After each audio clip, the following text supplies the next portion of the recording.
बोले दुर्गा महारानी की जय, भैरव भैया की जय, शेरा वाली मैया की जय। तेरा पर होई के सवार नाओ मैया बात होई है। तेरा पर होई के सवार भवानी मैया बात होई है। बात होई है होया बाते होई है। बात होई है होया बाते होई आयल नाओरा करके वो हार भवानी मैया बात होई है। आयल नाओरा करके त्योहार भवानी मैया बात होई है। लीला राम तो माई के लाला काटे गोलिया।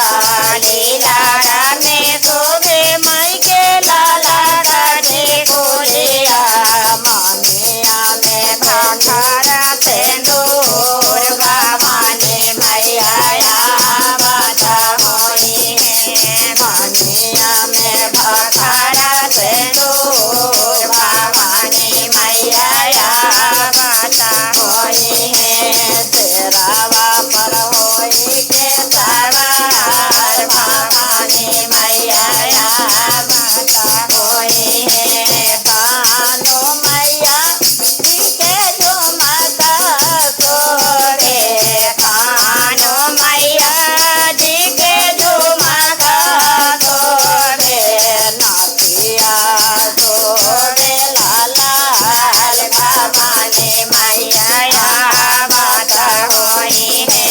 हारावा सोबले लाल भवानी मैया बात होई है। तेरावा पर होई के सवार भवानी मैया बात होई है। देहिया में सोवे माई के लाला का चोरा। देहिया में सोवे माई के लाला का चारिया। सुंदरे सोवे लाल भवानी मैया बात होई है।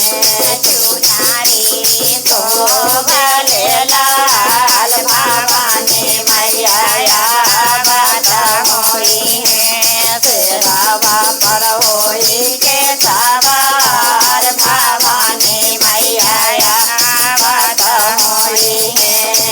आयल नाओरा करके वो हार भवानी मैया बात होई है।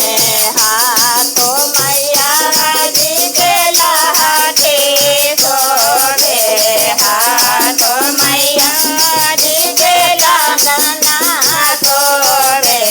मेहदी सोबले लाल भवानी मैया बात होई है। मेहदी सोबे लाल भवानी मैया बात होई है। तेरावा पर होई के सवार भवानी मैया बात होई है। पाओ मैया जी के पायल तोरे।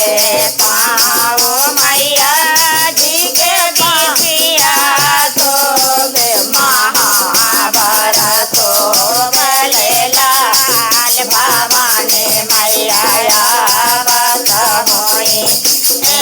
लाता सोबले लाल भवानी मैया बात होई है। आगे मैया जी के भोगावा सोरे।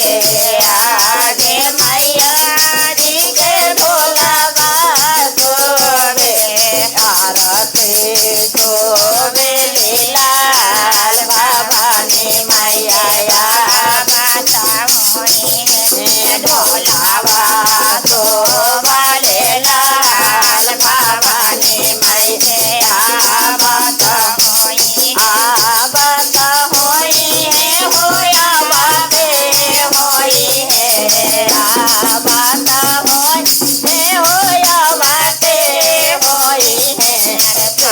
बाबा पर होई के सवार भवानी मैया आवत होई है आयल नवरात्र के त्योहार भवानी मैया आवत होई है आयल नवरात्र के त्योहार भवानी मैया आवत होई है। दुर्गा महारानी की जय, जय। भैरव भैया की जय जय। गुरु भाई गुरुबान भजन सुनिए, लाइक सब्सक्राइब करिए, कमेंट में लिख के बताइए पंखा चालू भजन कर।